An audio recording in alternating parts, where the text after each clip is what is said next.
여보, 이거 봐요. 어머님, 아버님 짐이 다 없어. 며느리의 목소리가 조용한 집 안을 울렸습니다.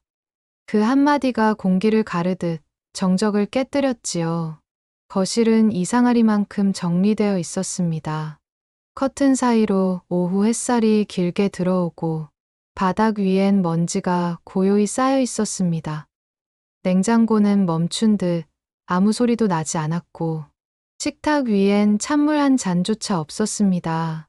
신발장엔 늘 놓여있던 낡은 회색 구두가 보이지 않았습니다. 아버지가 몇 해째 굽이 닳도록 신던 구두였지요. 그 구두가 이번엔 정말 사라져 있었습니다. 탁자 위에는 흰 봉투 하나와 작은 검은색 USB가 놓여 있었습니다.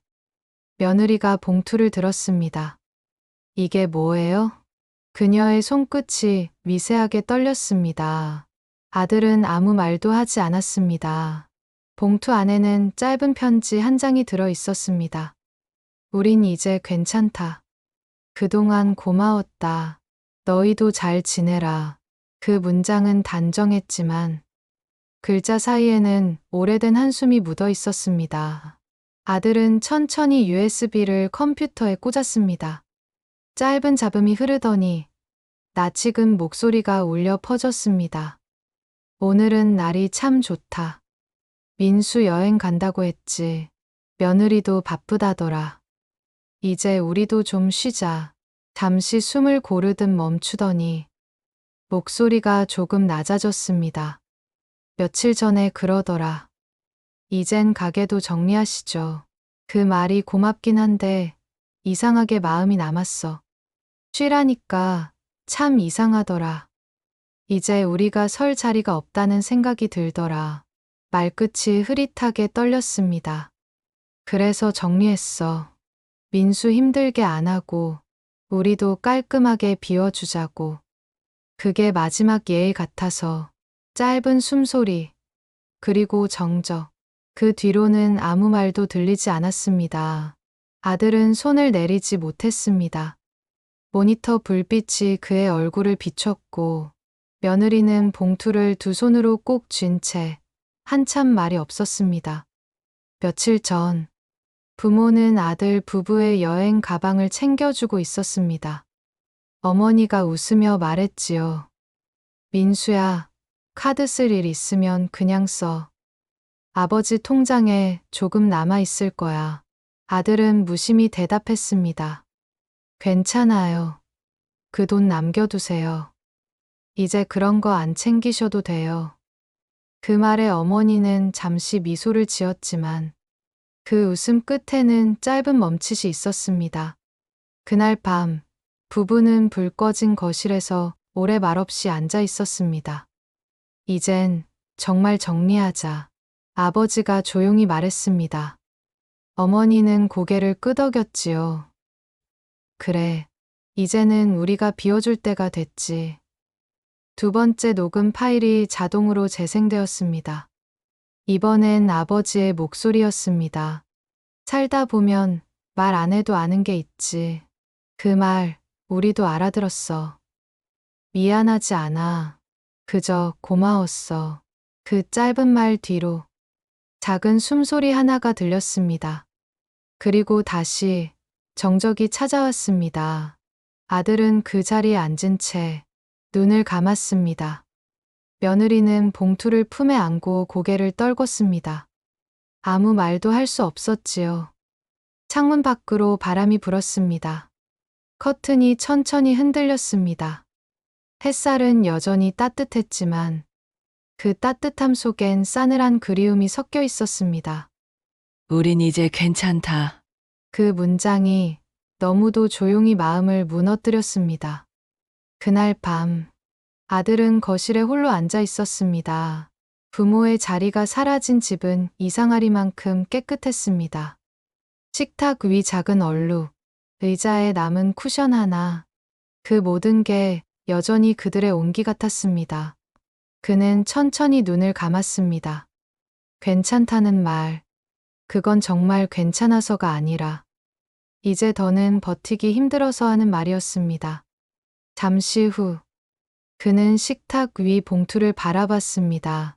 흰 봉투 옆엔 작은 USB가 하나 놓여 있었습니다. 손끝이 떨렸습니다. 그리고 재생 버튼을 눌렀습니다. 짧은 잡음 뒤로 들려온 목소리. 낯익고 너무도 그리운 음성이었습니다.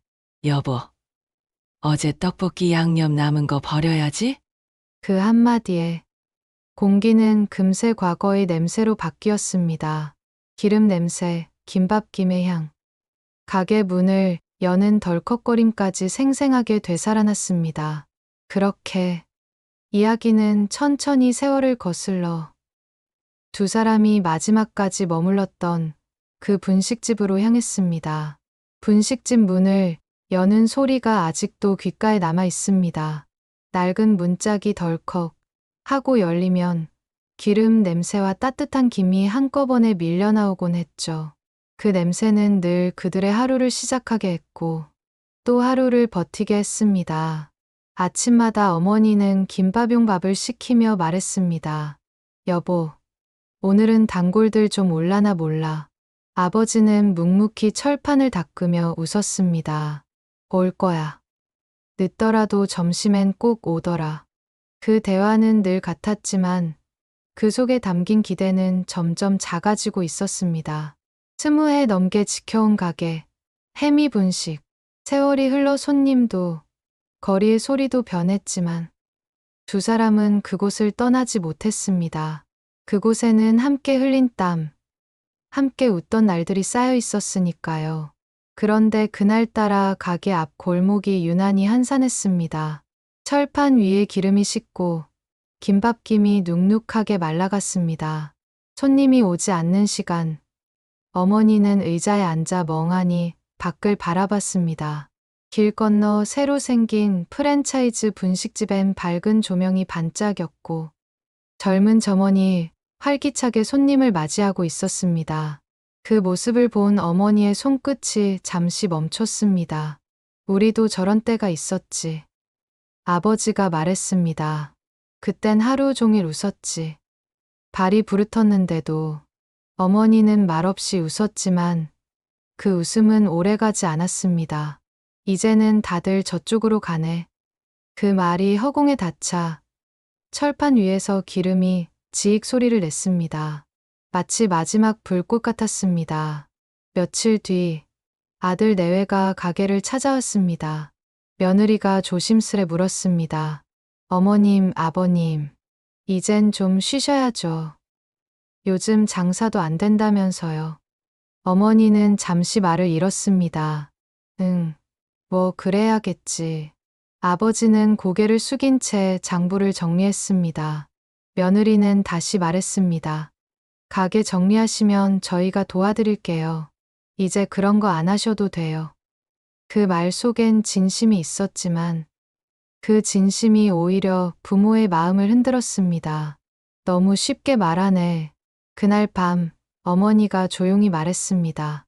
쉬라는 말이 이제 그만하라는 말처럼 들리네. 아버지는 대답하지 않았습니다.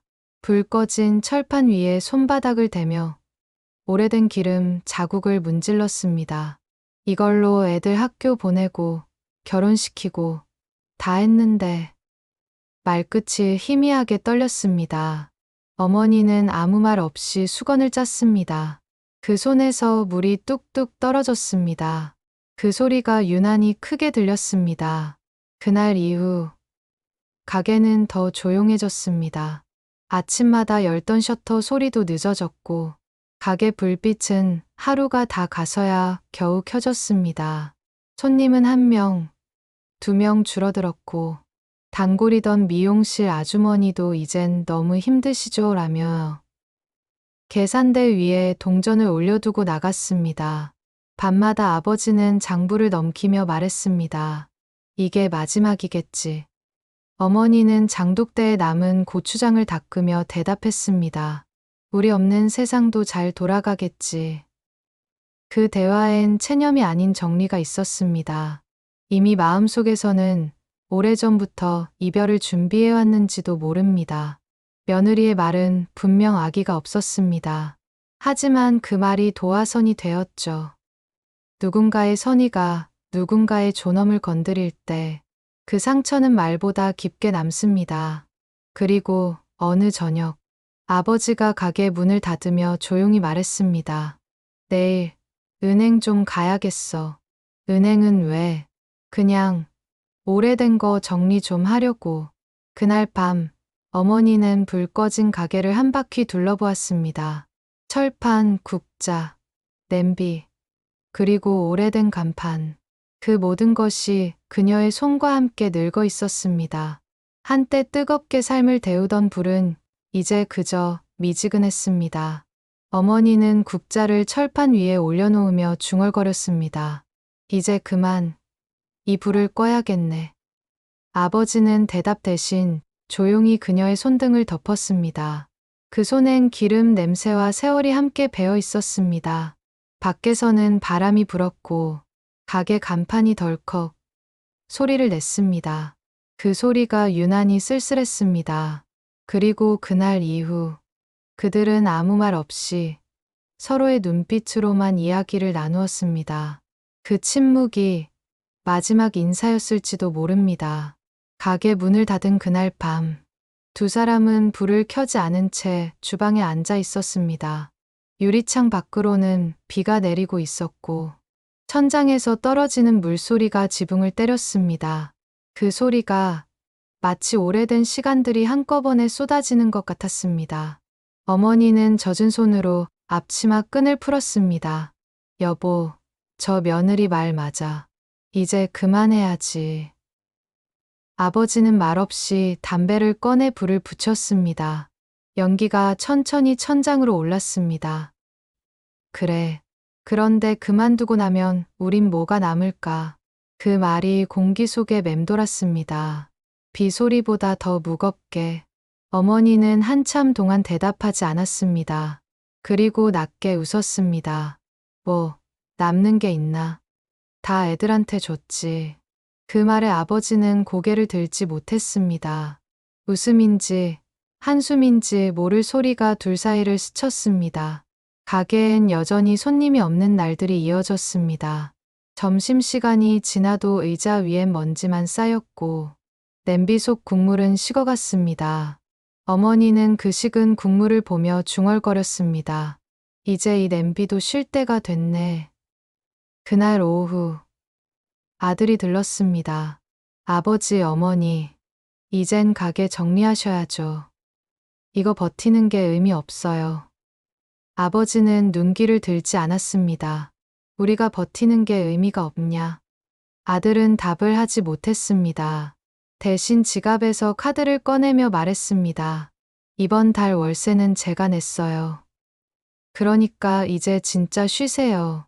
그 말은 친절했지만 그 친절이 부모의 세월을 한순간에 무력하게 만들었습니다.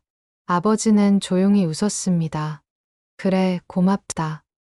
네가 다 해줘서 좋다. 그 말에는 고마움보다 씁쓸함이 묻어 있었습니다. 아들이 돌아간 뒤 가게 안엔 깊은 정적이 흘렀습니다. 어머니는 철판 위에 불을 껐습니다. 이젠 정말 끝이네. 그 순간 불빛이 꺼지며 가게 안에 남은 건 기름 냄새와 오래된 사진 한 장뿐이었습니다. 사진 속에는 젊은 두 부부가 환하게 웃고 있었습니다. 그들은 막 분식집을 열던 날이었죠. 그 웃음은 희망이었고 약속이었습니다. 여보, 우리 그때는 참 좋았지. 그래, 그땐 뭐든 할 수 있을 것 같았지. 하지만 이제는 할 수 있는 게 아무것도 없었습니다. 그날 밤, 어머니는 낡은 장부를 펼쳤습니다. 한 장 한 장 넘길 때마다 세월이 손끝에서 부서지는 듯 했습니다. 마지막 장에 끝 이라는 단어를 조용히 적었습니다. 그 글씨는 떨렸지만 단단했습니다. 우리 이제 집도 정리하자. 아버지가 말했습니다. 정리해서 뭐 하려고? 몰라. 그냥 더는 누가 우리 걱정 안 했으면 좋겠어. 그 말에 어머니는 천천히 고개를 끄덕였습니다. 두 사람의 눈빛이 마주쳤습니다. 그 눈빛엔 슬픔이 아니라 묘한 평온이 있었습니다. 며칠 뒤 아들은 여행을 간다고 전화를 걸었습니다. 아버지, 어머니, 며칠 집 좀 봐주세요. 내일부터 일주일 정도요. 그래, 다녀와라. 아버지는 그 한마디로 모든 걸 정리했습니다. 전화를 끊고 난 뒤 두 사람은 아무 말 없이 서로를 바라봤습니다. 어머니가 먼저 말했습니다. 여보, 기회가 왔네. 그래, 이번엔 아무도 우리 붙잡지 않겠지. 그날 밤, 어머니는 서랍 속 오래된 통장을 꺼냈습니다. 거기엔 작은 글씨로 적힌 거래, 내역들이 빽빽했습니다. 아버지는 은행 서류를 챙기며 말했습니다. 이걸로 남은 대출 갚고 나머지는 정리하자. 그리고 나면 우리도 쉬는 거지. 불 꺼진 가게 앞에서 두 사람은 잠시 섰습니다. 바람이 분식집 간판을 흔들었습니다. 해미분식이라는 글자가 희미하게 흔들리다 멈췄습니다. 그건 마치 오래된 약속의 끝처럼 보였습니다.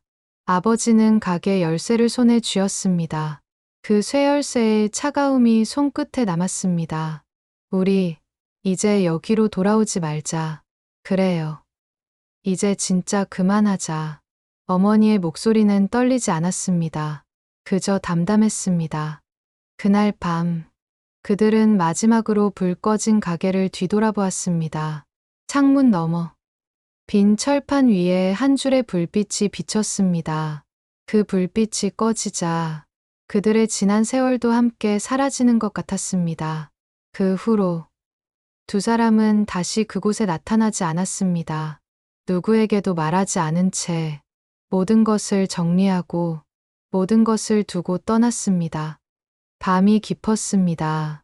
골목길 가로등 불빛이 희미하게 깜박였습니다. 해미분식 간판은 이미 철거되어 있었고 벽에 붙은 자국만이 그 자리에 남아 있었습니다. 하루의 끝, 세월의 끝이 그렇게 지나가고 있었습니다. 아버지는 낡은 서랍을 열었습니다. 통장 몇 권, 가족 사진 한 장, 그리고 오래된 반지 2개가 들어 있었습니다. 손가락에 끼워보니 헐렁했습니다. 세월이 흘러 손이 말라버린 탓이겠지요. 이제 정말 다 됐네. 아버지가 낮게 말했습니다. 어머니는 그 말에 고개를 들었습니다. 응, 다 했어. 가게 정리하고 통장도 깨고 카드도 해지했어. 두 사람은 오랜만에 마주 앉았습니다. 식탁 위엔 따뜻한 차 한 잔이 놓여 있었습니다. 말이 없었지만 눈빛이 말을 대신했습니다. 그 눈빛엔 후회보다 평온이 더 많았습니다. 여보. 응? 우리가 참 오래 버텼지. 그러게. 버틴다고 되는 게 다 아니더라. 잠시 정적이 흘렀습니다. 어머니는 시선을 돌려 벽에 걸린 시계를 바라봤습니다. 초침이 또각또각 시간을 쪼개고 있었습니다. 민수랑 혜진이 이번에 여행 간다지? 응, 내일부터 일주일이라더라. 그럼 그 사이에 가면 되겠네. 아버지는 고개를 끄덕였습니다. 그래, 이번이 기회야. 누구 눈치 안 보고 우리 마음대로 해보자. 어머니는 잠시 망설이다가 입을 열었습니다. 근데 나 좀 겁나. 왜? 가게 닫고 집 비우고 그냥 다 내려놓는 게 막상 하려니까 숨이 막혀. 아버지는 조용히 손을 내밀었습니다. 내가 있잖아. 우리가 같이 가잖아.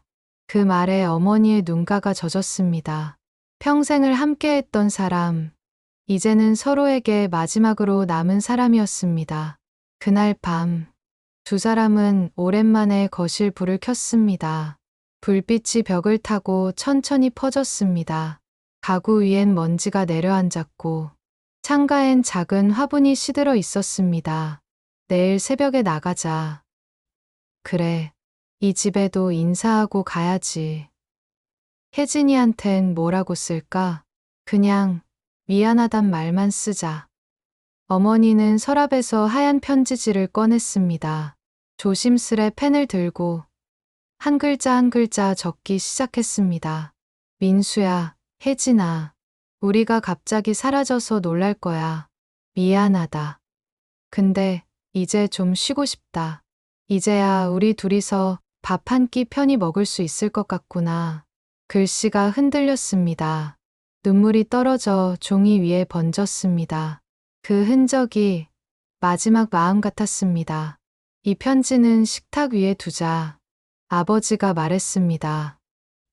그래, USB도 같이 두자. 우리 목소리라도 들으면 덜 원망하겠지.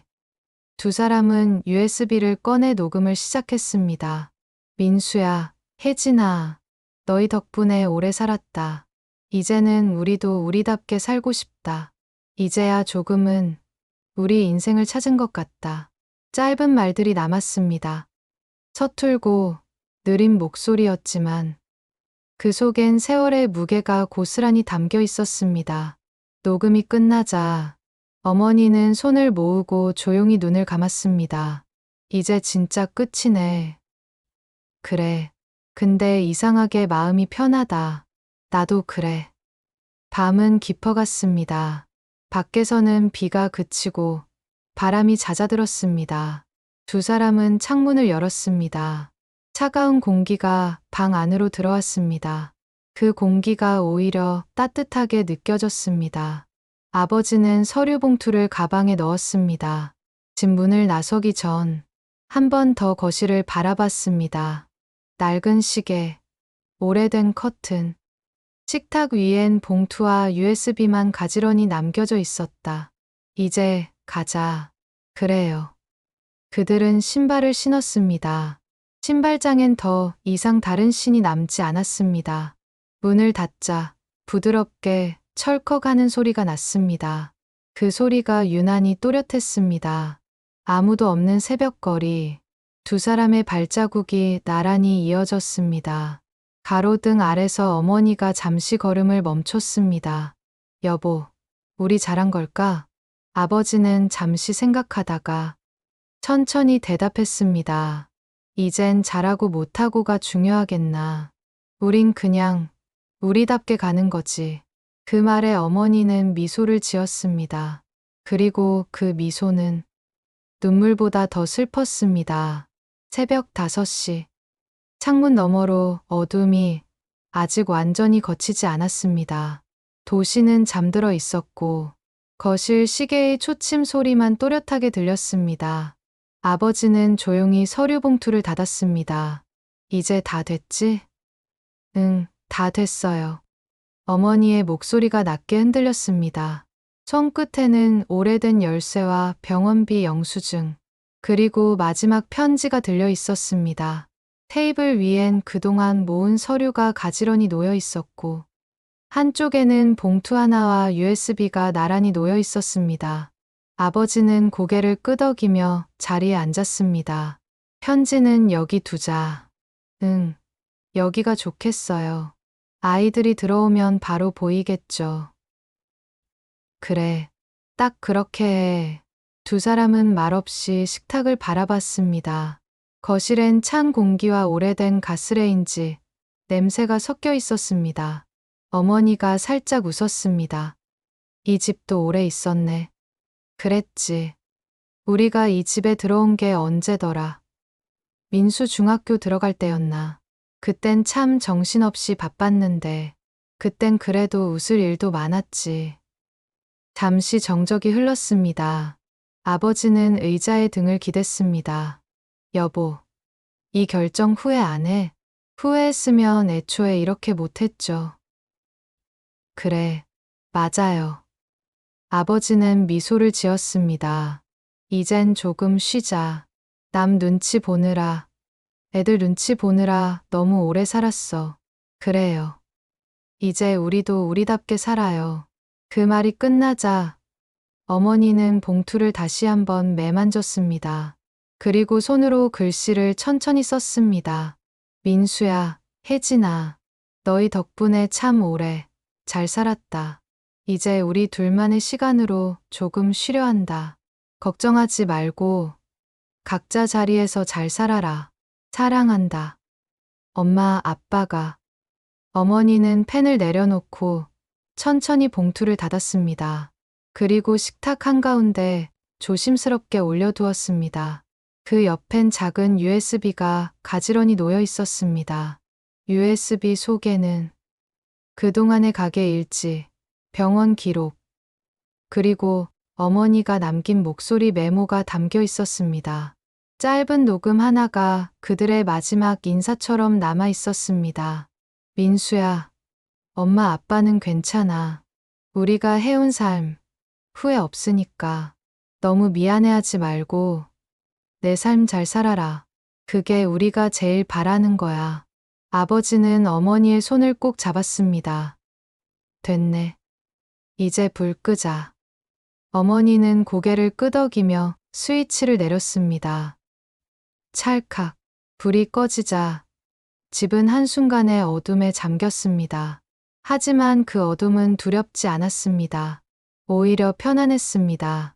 현관 앞에 서서 아버지는 잠시 신발장 위의 사진을 바라봤습니다. 가게 앞에서 웃고 있는 가족의 사진. 그 웃음은 여전히 따뜻했습니다. 참, 잘 컸어. 우리 애들. 응. 민수는 어릴 때도 늘 참았어요. 그게 늘 마음에 걸렸죠. 그래서 더는 민수에게 짐이 되기 싫었지. 두 사람은 동시에 신발을 신었습니다. 오래 신던 운동화가 발에 꼭 맞았습니다. 아버지가 문을 열며 말했습니다. 이제 가자. 그래요. 문이 닫히는 소리가 집 안에 잔잔히 울려 퍼졌습니다. 그 소리는 긴 세월의 문이 천천히 닫히는 소리처럼 들렸습니다. 두 사람은 골목으로 나섰습니다. 이른 새벽, 하늘이 서서히 밝아오고 있었습니다. 버스 정류장으로 향하는 길, 가로등 불빛이 길게 늘어져 있었습니다. 가게 쪽 한번 들를까요? 그래, 마지막으로 보고 가자. 그들이 운영하던 작은 분식집 앞, 간판은 이미 내려가 있었고, 창문에는 임대 문에 종이 한 장이 붙어 있었습니다. 두 사람은 잠시 가게 앞에서 서 있었습니다. 손잡이를 쥐어보니 여전히 따뜻했습니다. 여보, 냄새 나죠? 응, 아직 남아있네. 우리가 여기서 만든 냄새가. 그 말에 어머니는 미소를 지었습니다. 그래요. 이 냄새 덕분에 우리도, 애들도 버텼잖아요. 짧은 침묵. 그 뒤로 새벽 바람이 불었습니다. 아버지는 가게 문 앞에 서서 작게 인사했습니다. 수고했다. 이제 그만 쉬어. 그래요. 우리도요. 그들은 손을 잡고 길을 걸었습니다. 바람이 불었고 먼동이 터오르기 시작했습니다. 버스 정류장에 도착했을 때 첫 버스가 막 도착했습니다. 운전기사는 창문 너머로 고개를 내밀며 말했습니다. 어디까지 가세요? 아무 데나요. 멀리. 버스에 올라타며 어머니가 창가 자리에 앉았습니다. 아버지는 옆에 앉아 창밖을 바라봤습니다. 도시는 천천히 뒤로 멀어졌습니다. 여보, 후련해요? 응. 이상하게 마음이 편하네. 그래요.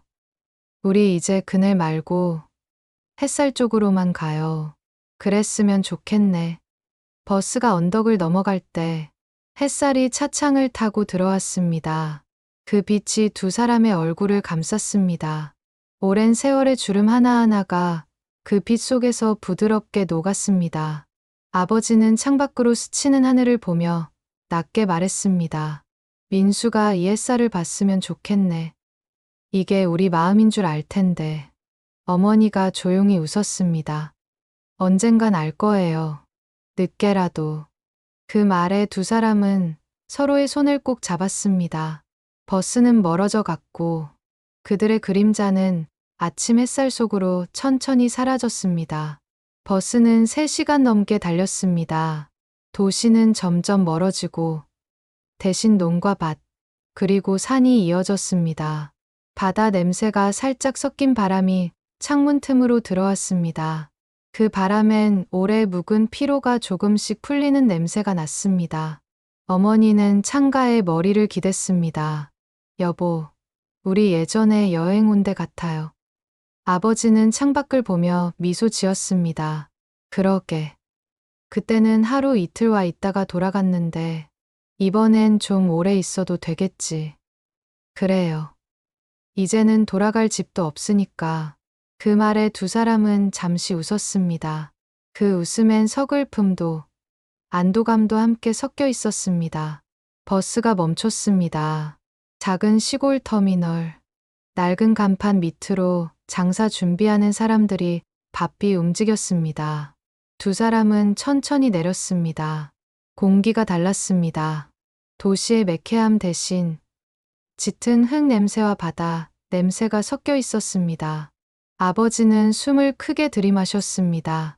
이 냄새 참 좋다. 응, 오래간만이네요. 숨이 편해요.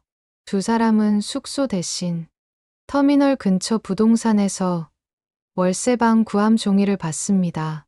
할머니 한 분이 반갑게 말을 걸었습니다. 어디서 오셨어요? 서울이요. 좀 조용히 살고 싶어서요. 그럼 저 아래 개울가 옆에 집 하나 있어요. 작지만 햇살 좋아요. 그 말에 두 사람은 바로 걸음을 옮겼습니다. 돌담길 끝에 작은 흰 지붕집이 있었습니다. 낡았지만 깨끗했고 창문 밖으로 바다가 살짝 보였습니다. 여보, 여기면 되겠어요. 그래, 딱 우리 둘이 살기 좋네. 열쇠를 받아 들고 문을 여는 순간 작은 먼지 냄새가 났습니다. 그 냄새마저 따뜻하게 느껴졌습니다. 이제 여기가 우리 집이네. 응, 새 출발이죠. 짐이라고 해봐야 옷 몇 벌과 사진 한 장뿐이었습니다. 어머니는 가방에서 그 사진을 꺼내 벽에 붙였습니다. 가게 앞에서 웃고 있는 네 사람의 사진이었습니다. 민수가 저때 14살이었나? 응, 사춘기 오기 전. 그때가 제일 예뻤어. 그땐 참 우리도 몰랐죠. 이렇게까지 올 줄은. 어머니의 목소리가 조금 떨렸습니다. 아버지는 말없이 창밖을 바라봤습니다. 바다의 수평선이 은빛으로 반짝이고 있었습니다. 여보, 나 갑자기 이상하게 조용하네요. 응, 우리 둘밖에 없으니까. 그게 좋은데 또 허전하네요. 그래도 괜찮아. 우린 이제 아무한테도 상처 주지도 받지도 않아도 되잖아. 그 말에 어머니는 천천히 고개를 끄덕였습니다. 맞아요. 그거면 충분해요. 그날 오후 어머니는 마을 슈퍼에 들러 장을 봤습니다. 계산대에 선 마을 아주머니가 웃으며 말했습니다. 새로 이사 오셨어요? 네, 조용히 좀 살려고요. 그럼 잘 오셨어요. 여긴 사람도 적고 바람도 좋아요. 장바구니에 들어간 건 달걀 한 판, 라면 2개, 소금 한 봉지뿐이었습니다. 그걸 들고 돌아오는 길에 어머니는 하늘을 올려다봤습니다. 짙푸른 하늘 사이로 새 한 마리가 천천히 날아갔습니다. 자유롭다. 작게 중얼거리며 웃었습니다. 집에 돌아오자 아버지는 마당에 낡은 의자를 꺼내놓고 앉아 있었습니다. 여보, 여기 앉아봐. 소리 들어봐. 무슨 소리요? 저 멀리 파도 소리. 잠시 귀를 기울이자. 정말로 작게 파도가 밀려왔다, 밀려가는 소리가 들렸습니다. 그 소리엔 묘한 평온이 있었습니다. 어머니가 살짝 웃었습니다. 이 소리 들으니까 괜히 눈물이 나네요. 울긴 왜 울어. 그냥 너무 조용하니까. 그 말에 아버지도 웃었습니다. 괜찮아. 이 조용함이 우리한테 어울려. 해가 저물고 작은 등불 하나를 켰습니다. 식탁 위엔 밥 2공기와 김치 한 접시, 된장국이 올려졌습니다. 오랜만에 둘만의 식사였습니다. 맛이 어때요? 좋네. 이게 진짜 집밥이지. 그래도 민수가 좋아하던 제육볶음은 없네요. 그건 나중에 먹자. 언젠가 또. 그 말에 어머니는 젓가락을 잠시 내려놨습니다. 여보, 민수가 우릴 용서할까요? 그럼 다 알게 될 거야. 부모 마음이란 게 언젠간 닿게 돼 있어. 식사가 끝나고 두 사람은 창가에 앉아 조용히 바다를 바라봤습니다. 달빛이 창문을 타고 들어와 방 안을 은은하게 비췄습니다. 그 빛 속에서 두 사람의 얼굴이 조금씩 풀렸습니다. 아버지는 손을 뻗어 어머니의 손을 잡았습니다. 여보, 나 이제 진짜 편하네. 나도요. 그래도 가끔은 애들 얼굴이 보고 싶네요. 그건 어쩔 수 없지. 그리움은 남아 있어야 사람이잖아. 그 말에 어머니는 미소를 지었습니다. 그래요. 우리 사람답게 좀 살아봐요. 그래. 밖에선 파도 소리가 잔잔히 이어졌습니다. 그 소리는 마치 오래된 자장가처럼 두 사람의 마음을 천천히 감싸 안았습니다. 밤이 깊어가고 창문 밖으로 별 하나가 천천히 떠올랐습니다. 그 별빛이 바다 위를 비추며 흔들렸습니다. 그날 밤, 어머니는 오랜만에 깊은 잠에 들었습니다. 아버지는 천천히 눈을 감으며 속삭였습니다. 이젠 됐다. 우리 진짜 잘 버텼어. 창문 사이로 바람이 스며들었습니다. 그 바람엔 자유와 외로움이 섞여 있었습니다. 하지만 그 두 감정은 서로를 방해하지 않았습니다. 그저 함께 흘러갔습니다. 며칠 뒤, 집 안은 여전히 고요했습니다. 하지만 그 고요함은 이전과 달랐습니다. 이제 그 안엔 공기 대신 부재가 가득 차 있었습니다. 식탁 위 봉투는 그대로였습니다. 하얀 봉투 위에 글씨. 우리 혜미와 민수에게. 며느리 혜진은 손끝으로 그 글씨를 쓸며 속삭였습니다. 이게 무슨 뜻이에요? 민수는 아무 말도 하지 못했습니다. 손끝이 떨렸습니다. 그는 봉투를 조심스레 열었습니다. 그 안에는 부모의 짧은 편지와 USB가 들어 있었습니다. 봉투에서 종이를 꺼내자 부모의 글씨가 또박또박 적혀 있었습니다. 민수야, 혜진아, 너무 놀라지 마라. 이제는 우리 둘이서 조금 쉬려 한다. 그동안 참 고마웠다. 그리고 제발 우리 걱정은 하지 말아라. 짧은 편지였지만 그 글씨 하나하나가 가슴을 찔렀습니다. 혜진이 눈가를 훔치며 물었습니다. 이게 뭐예요? 정말 떠나신 거예요? 민수는 대답하지 못했습니다. 대신 USB를 손에 쥐었습니다. 컴퓨터를 켜고 파일을 열자. voice 13라는 이름의 녹음 파일이 하나 있었습니다. 재생 버튼을 누르는 순간 낯익은 목소리가 들려왔습니다. 민수야, 엄마야. 요즘 일하느라 힘들지? 아빠랑 나는 괜찮다. 이젠 조금 쉬고 싶어. 너무 미안해하지 말고 내 삶 열심히 살아라. 그게 우리가 제일 바라는 거야. 목소리가 끝나자 방 안은 완전히 조용해졌습니다. 컴퓨터 펜 돌아가는 소리만 들렸습니다. 혜진은 울음을 참지 못했습니다. 내가 너무 심했죠. 그동안. 민수는 아무 말도 하지 못했습니다. 그저 두 손으로 얼굴을 감쌌습니다. 머릿속엔 명절마다 밥상머리에서 쏟아낸 말들이 떠올랐습니다. 아버님, 어머님 이제 좀 쉬셔야죠. 가게 일은 이제 그만하세요. 몸 다 망가져요. 아니요. 그렇게까지 하실 필요 없어요. 그때는 걱정의 말이라고 믿었지만 이제 와서 돌아보니 그 말 속에는 부담스럽다는 마음이 섞여 있었습니다. 민수의 눈앞에 아버지가 늘 다른 구두를 신고 가게로 향하던 모습이 떠올랐습니다. 등이 구부러지고 손이 떨려도 그는 늘 웃으며 말했죠. 괜찮다. 오늘만 버티면 돼. 그 말이 이제야 다르게 들렸습니다. 괜찮다는 건 정말 괜찮아서가 아니라 아무에게도 기대지 않으려는 사람이 하는 말이었습니다. 민수의 어깨가 작게 떨렸습니다. 혜진이 손을 얹었습니다. 우리 너무 몰랐어요. 그분들 마음을. 그래, 늘 가까이 있었는데 한 번도 제대로 보지 못했네. 그날 밤, 민수는 가게 근처로 갔습니다.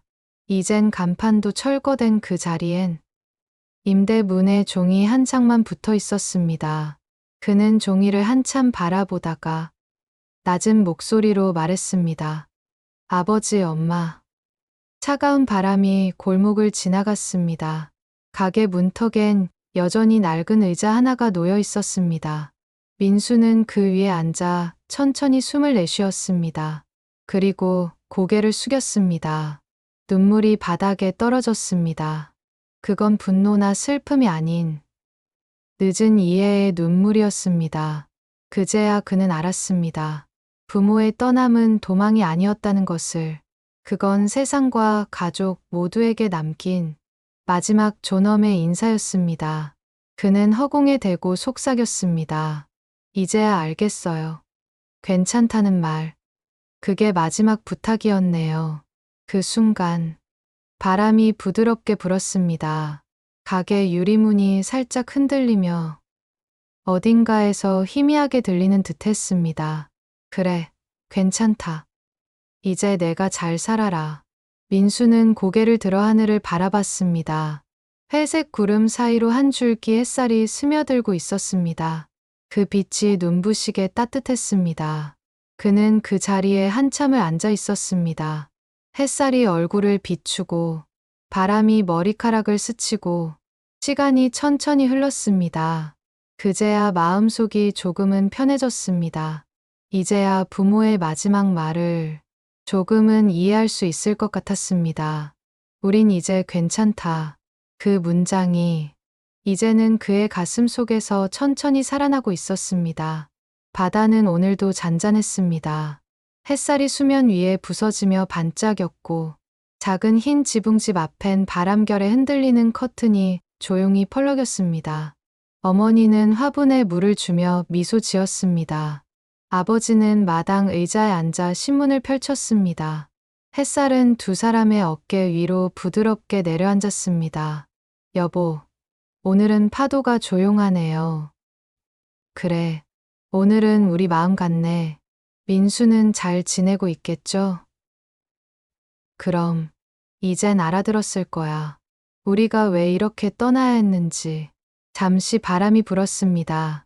화분의 잎이 흔들리고 멀리서 파도 소리가 들려왔습니다. 그 순간 마을 우체부가 오토바이를 몰고 올라왔습니다.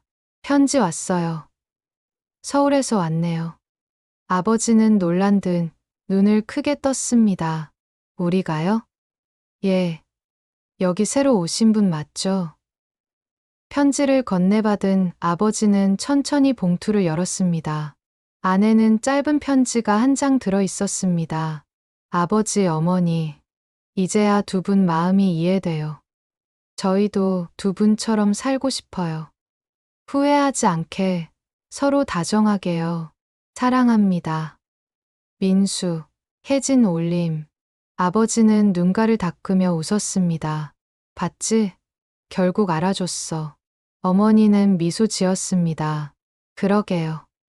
그 애도 이제 다 컸네요. 두 사람은 손을 잡았습니다.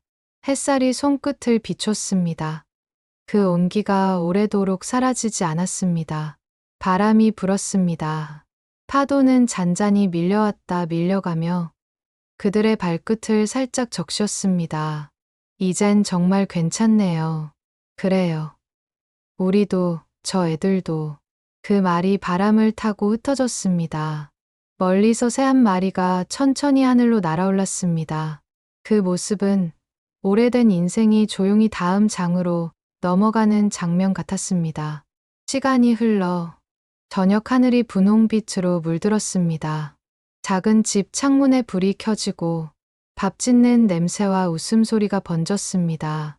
이제 그들의 이야기는 누군가의 마음속에 남은 하나의 따뜻한 문장으로 이어질 것입니다. 사람은 누구나 떠나고 또 누군가를 떠나보내며 살아갑니다. 하지만 떠남이 늘 슬픔인 건 아닙니다. 때로는 그것이 가장 다정한 인사이기도 합니다. 부모는 떠났지만 그 마음은 여전히 남아 있습니다. 편지 한 장, 목소리 하나. 그리고 괜찮다는 그 마지막 말처럼요. 여러분이라면 사랑하는 사람에게 어떤 마지막 말을 남기시겠습니까? 이 이야기가 마음에 닿았다면 오늘 부모님께 혹은 자식에게 따뜻한 말 한마디 건네보세요. 이런 이야기가 당신 마음에 작은 위로가 되었다면 구독과 좋아요, 그리고 알림 설정을 눌러주세요. 당신의 한 번의 클릭이 누군가의 잊힌 이야기를 다시 세상으로 데려옵니다.